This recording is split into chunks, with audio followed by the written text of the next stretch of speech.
Los juzgados indígenas de Cuetzalan y de Huehuetla, por Corinta Maldonado y Adriana Termen.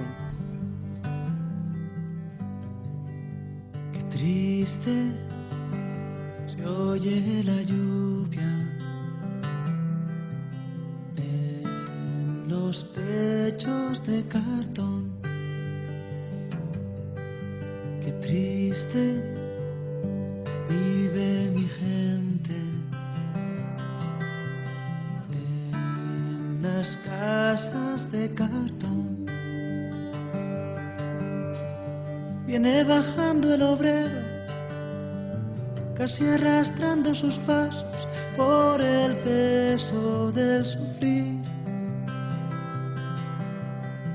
Mira que mucho ha sufrido. Mira que pesa el sufrir.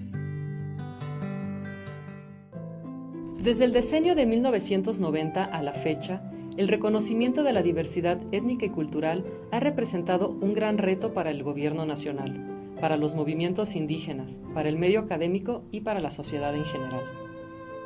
Con la ratificación del Convenio 169 de la Organización Internacional del Trabajo en 1990, México asumió como parte de su legislación el respeto a las culturas, a las formas de vida, la organización social y las instituciones tradicionales de los pueblos indígenas y tribales que residen en el territorio nacional. Asimismo, este convenio exhorta a que los pueblos participen en la toma de decisiones acerca de cuestiones que les afectan. Posteriormente, en 1992, la legislación mexicana, poco antes de la conmemoración del 5º centenario del descubrimiento de América y ante la efervescencia de demandas de los pueblos indígenas que exigían se les reconocieran sus derechos, adicionó un párrafo al artículo 4º constitucional en el que reconocía la composición pluricultural del país. No obstante, el tema del derecho indígena cobró nueva fuerza en la agenda nacional en 1994 con el levantamiento zapatista, dando mayor seriedad a los debates acerca de la conformación de naciones plurales. Los acuerdos de San Andrés Larrainza y la posterior Ley Cocopa reclamaban al Congreso de la Unión la inclusión de derechos específicos para los pueblos indígenas. La reforma al artículo 2º constitucional en 2001 reconoció, si bien de manera limitada, la composición pluricultural de la nación, contemplando la definición legal de pueblo y comunidad indígena, la libre determinación y autonomía. Asimismo, señala los derechos indígenas que pueden ejercerse en el marco de la Constitución y las leyes con respecto al Pacto Federal y la soberanía de los estados. Este nuevo marco legal nacional, el cual supuso una nueva relación entre el Estado y los pueblos indígenas, ha promovido el desarrollo de diversas reformas legales en los estados. Esto sucedió en Puebla en 2004, cuando reformó su constitución local en materia indígena, tomando como base el artículo 2º constitucional. La inclusión en la legislación poblana de los juzgados indígenas y de los procedimientos de justicia indígena como medios alternativos parece formar parte de un proceso que pretende modernizar y descentralizar la justicia, haciéndola más rápida, accesible y eficaz para la población. Lo anterior ha llevado a la realización de reformas a la Ley Orgánica del Poder Judicial y al Código de Procedimientos Civiles, en el que se establecieron los medios alternativos de resolución de conflictos, entre otras adecuaciones. Si bien estas reformas representan avances relevantes en cuanto al comienzo de actividades legislativas en materia indígena, encarnan procesos en construcción cuyos resultados son pocos conocidos. Tal situación ha impulsado a que investigadores sociales, institutos y dependencias relacionadas con el tema indígena desarrollen proyectos de investigación para conocer el efecto de estas reformas en la cultura indígena. La región de la Sierra Norte de Puebla y el Totonacapan se extienden en los estados de Puebla, Veracruz e Hidalgo. Es una zona predominantemente rural con una importante presencia indígena, que para Puebla representa el 49% respecto a la población total. Los principales grupos etnolingüísticos que la habitan son Nahua con un 50%, Totonaco con 44% y Otomí con 2%. En el caso de Puebla, la zona de interés para este estudio, la región comprende un total de 57 municipios, entre los que se encuentran Cuetzalan, Huauchinango, Huehuetla, Tetela de Ocampo, Teciutlán y Zacapuastla. De acuerdo con la Ley Orgánica Municipal del Estado de Puebla, la estructura política de los municipios son el ayuntamiento, las juntas auxiliares y sus localidades correspondientes, así como sus órganos de participación ciudadana. La complejidad de la región está en relación con la dinámica económica, política y las características interétnicas.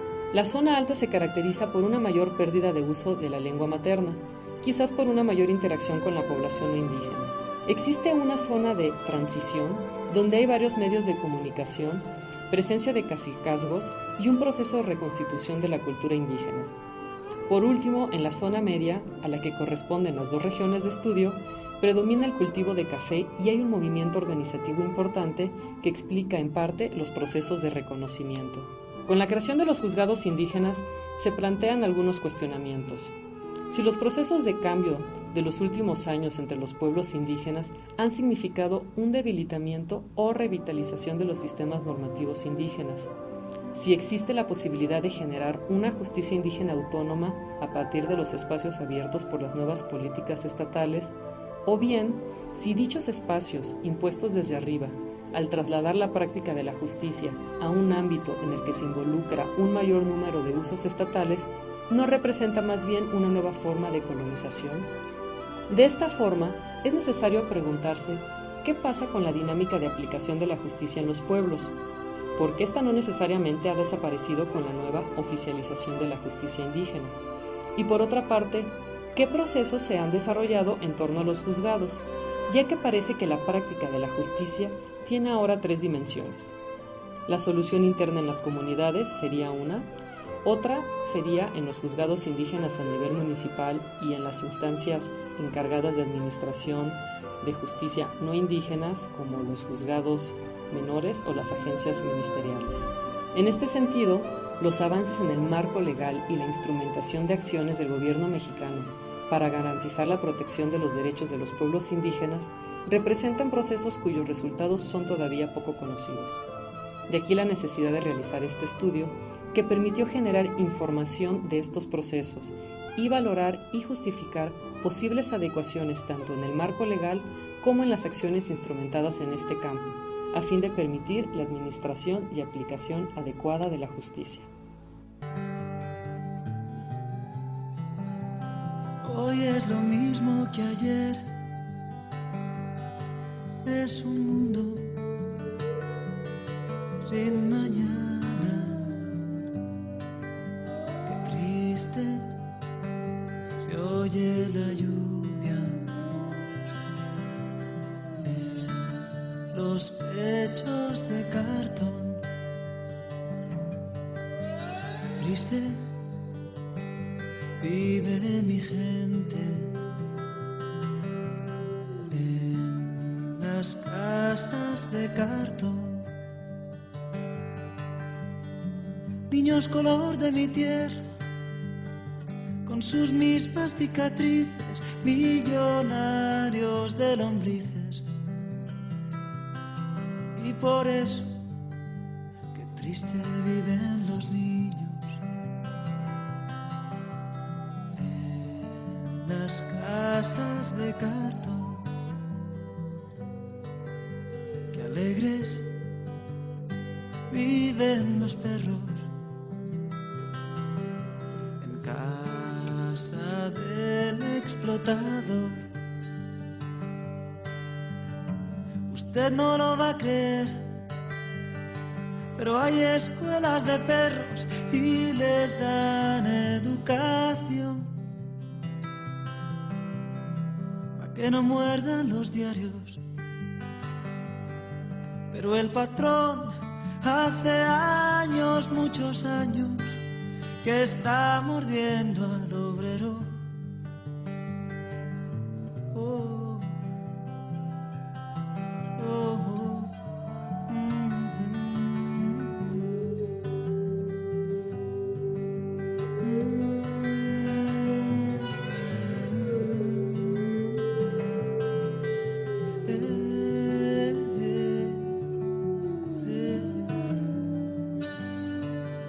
Qué triste se oye la lluvia en los techos de cartón. lejos pasa la esperanza.